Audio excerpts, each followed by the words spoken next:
વડોદરા મહાનગરપાલિકાના પાણી પુરવઠા વિભાગના એડિશનલ આસિસ્ટન્ટ એન્જિનિયર પર કામગીરી દરમિયાન કોર્પોરેટરના પતિ દ્વારા કરાયેલ હુમલાના વિરોધમાં એન્જિનિયર્સ એસોસિએશન દ્વારા વિરોધ નોંધાવી પાલિકામાં રજૂઆત કરવામાં આવી હતી। વડોદરા મહાનગરપાલિકાના પાણી પુરવઠા શાખાના પૂર્વ ઝોન વિસ્તારમાં ફરજ બજાવતા નાયબ કાર્યપાલક ઇજનેર મિતેશ પટેલ તેમજ એડિશનલ આસિસ્ટન્ટ એન્જિનિયર સાગર મિસ્ત્રી પર વોર્ડ નંબર 5ના ભારતીય જનતા પાર્ટીના કાઉન્સિલર પ્રફુલ્લા જેઠવાના પતિ દ્વારા લાફો મારવાનો બનાવ સામે આવતા વડોદરા મહાનગરપાલિકા એન્જિનિયર એસોસિએશન વતી તમામ એન્જિનિયર્સ અને અધિકારીઓ પાલિકા ખાતે એકઠા થયા હતા અને આ બાબતે પોતાનો વિરોધ નોંધાવી કારેલીબાગ પોલીસ સ્ટેશનમાં આપવામાં આવેલ અરજી સંદર્ભે FIR નોંધાવી કાયદેસરની તાત્કાલિક કાર્યવાહી કરવામાં આવે અને હવે પછીથી કોઈપણ કામગીરી માટે સભાસદ દ્વારા કોઈપણ રજૂઆત કે સૂચના હોય તો લેખિતમાં અધિકારીઓને આપ્યા બાદ કામગીરી કરવામાં આવશે। તે પ્રકારની રજૂઆત deputy municipal commissioner Ketan Joshi, deputy mayor Chirag Barot અને સ્ટેન્ડિંગ કમિટીના અધ્યક્ષ ડોક્ટર શીતલ મિસ્ત્રીને કરવામાં આવી હતી, જે બાદ 2 દિવસ સુધી આવશ્યક સેવા સિવાયની કામગીરી બંધ રાખવાનું એસોસિએશન દ્વારા જણાવવામાં આવ્યું છે। આજે જે ઘટના ઘટી છે એ બાબતમાં આવેદનપત્ર મને ડેપ્યુટી મેયર સાહેબને અને ચેરમેન સાહેબને આપેલું છે। ચેરમેન સાહેબ સાથે ખૂબ ડિટેલમાં ચર્ચા થઈ છે અને આ જે ઘટના છે ખૂબ જ દુઃખદ છે અને આ પ્રકારની ઘટના હવે પછીથી ન બને અને જે ભોગ બનનાર છે તેમની કાયદેસરની કાર્યવાહી પોલીસ વિભાગ દ્વારા કરવામાં આવે, જરૂરી એક્શન લેવામાં આવે એ મુજબની રજૂઆત કરવામાં આવેલી છે અને ચેરમેન સાહેબે આ બાબતે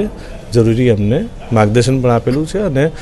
બાંયધરી પણ આપી છે કે જે કાર્યવાહી કરવાની થતી હશે તે કરવામાં આવશે। કામગીરી કઈ રીતની થશે? અત્યારે ચાલુ રહેશે કે બંધ રહેશે? હાલમાં એસેન્શિયલ સર્વિસ જે છે એને ચાલુ રાખીને બાકીની કામગીરી બંધ રાખવામાં આવશે। આજે અમારા એન્જિનિયર પર હુમલો થયો છે એક બહુ ખૂબ જ દુઃખદ ઘટના છે અમારા માટે, કારણ કે તમામ કર્મચારીઓ અને એન્જિનિયરો દિવસ રાત 24 કલાક વડોદરા શહેરના હિતમાં, સંસ્થાના હિતમાં અને વહીવટને સાથે લઈને કામગીરી કરી રહ્યા હોય તે સમય દરમિયાન જો આવા બનાવો બને જેનાથી અમારા કર્મચારીનું એક મોરલ ડાઉન થાય છે, નિરાશા આપે છે અને એની અસર ચોક્કસ કામગીરી પર પડશે। જે અનુસંધાન અમે માનનીય ડેપ્યુટી મેયર સાહેબ અને ચેરમેન સાહેબને રજૂઆત કરી છે કે આના માટે આમ સચોટ અમને એક પુરાવા રૂપે કંઈક કામગીરી કરવામાં આવે કે જે અમારી FRI જે દાખલ અરજી કરી છે ને FRI ફાળવવામાં આવે અને કલમો લગાડવામાં આવે અને બીજું કે જે પણ આ મહિલા કાઉન્સિલરના જે પતિશ્રીઓ કે જે બીજા કાર્યકર્તા દ્વારા જે પણ જે વ્યવહાર કરવામાં આવે છે એ બાબતે એમને માનનીય ચેરમેન સાહેબે પણ કડક સૂચના આપવામાં આવશે અને એના માટે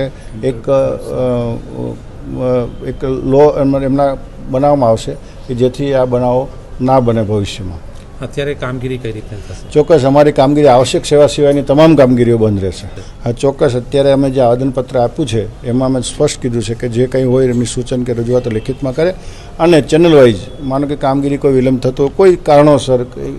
કારણ કે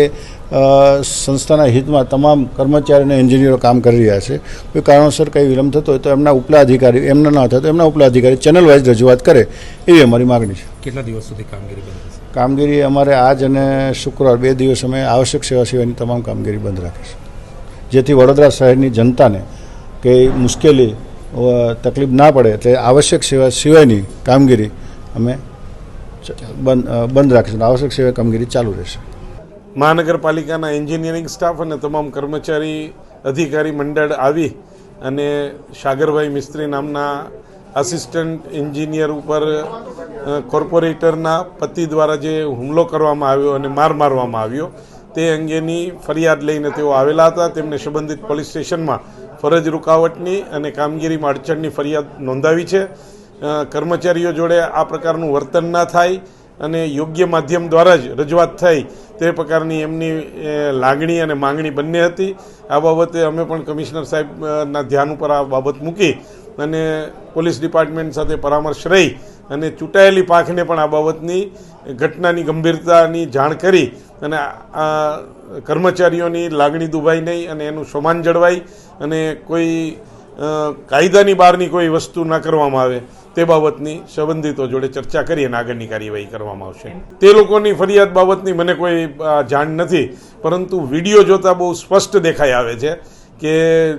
કર્મચારી ઉપર હુમલો થવાની બાબત વિડીયોમાં જણાઈ આવે છે। લોકશાહીમાં ફરિયાદ તો ગમે તે કરી શકે, પરંતુ આ અંગે સંબંધિત વિટનેસ અને બાબતો ધ્યાનમાં લઈને આગળની કાર્યવાહી કરવામાં આવશે. સમાચારોના સતત અપડેટ માટે TNN ન્યૂઝને YouTube પર સબસ્ક્રાઇબ કરી બેલ આઇકોન પ્રેસ કરો અને અમારી સાથે જોડાયેલા રહો Facebook, Instagram અને Twitter ઉપર.